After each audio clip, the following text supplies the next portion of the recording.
Bonjour Maître Solaz-Rivière. Bonjour. Emmanuel Macron a lancé hier les États généraux de la justice. Le chef de l'État a défini deux objectifs principaux: restaurer le pacte civique entre la nation et la justice et garantir l'efficacité du service public de la justice. On va y revenir, mais je voudrais qu'on évoque pour commencer un autre sujet qu'a évoqué le président de la République hier, les remises en cause du droit européen, une vieille maladie française, a-t-il dit.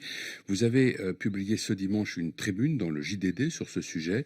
Je vous cite: le vent qui s'est levé contre l'État de droit depuis le rejet par les Français de la Constitution européenne en 2005 tourne à la tempête. De tous côtés, la suprématie du droit européen est remise en cause. Et vous poursuivez: la tendance au repli sur le nationalisme à rebours de l'évolution signe un aveuglement dangereux du même genre que celui des anti-vax.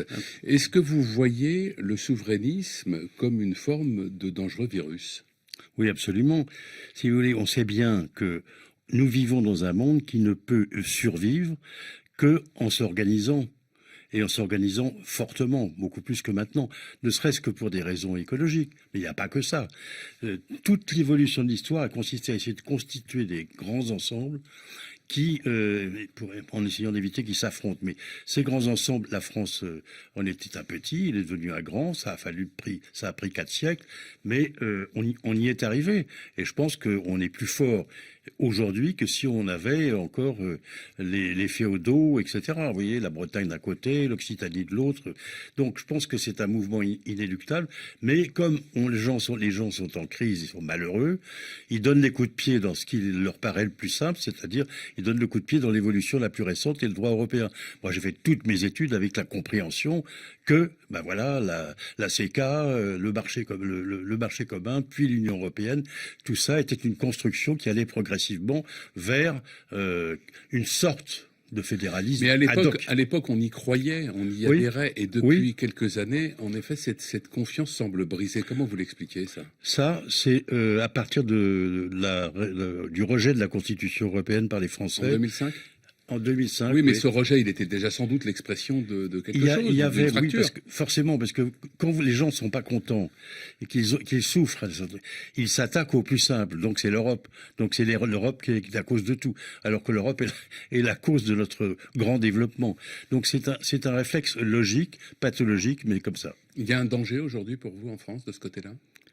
Il y a un danger pour nos enfants ? Oui. Oui.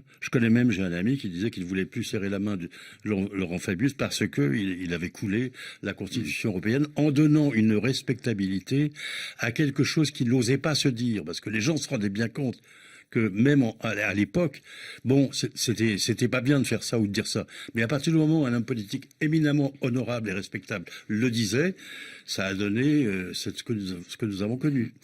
Alors, pour en revenir donc aux États généraux de la justice et aux priorités définies hier par le président de la République, le pacte civique que Emmanuel Macron veut restaurer, ce pacte civique entre la nation et la justice, est-il rompu selon vous actuellement ? J'en sais rien. Je pense qu'il n'est pas forcément plus rompu qu'avant.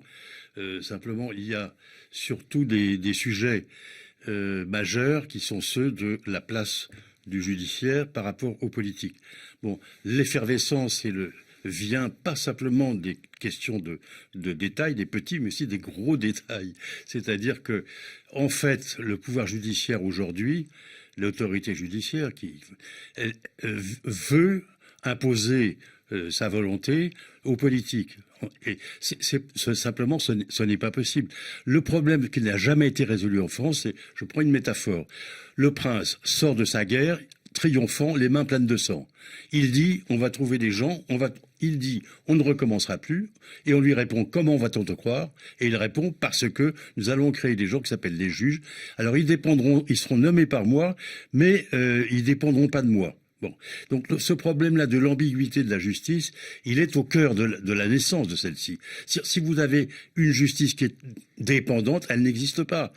Et si c'est le contraire, elle ne peut pas bouffer le politique non plus, parce qu'il n'y a plus d'État. Donc l'État est le résultat d'une tension constante entre un pouvoir judiciaire et une autorité politique. Et aujourd'hui, on peut dire que ça se déglingue complètement. Alors, on se trompe de problème, au fond, quand on ne parle que de la lenteur de la justice ou de son manque de moyens. Le problème est beaucoup plus profond que ça, au fond.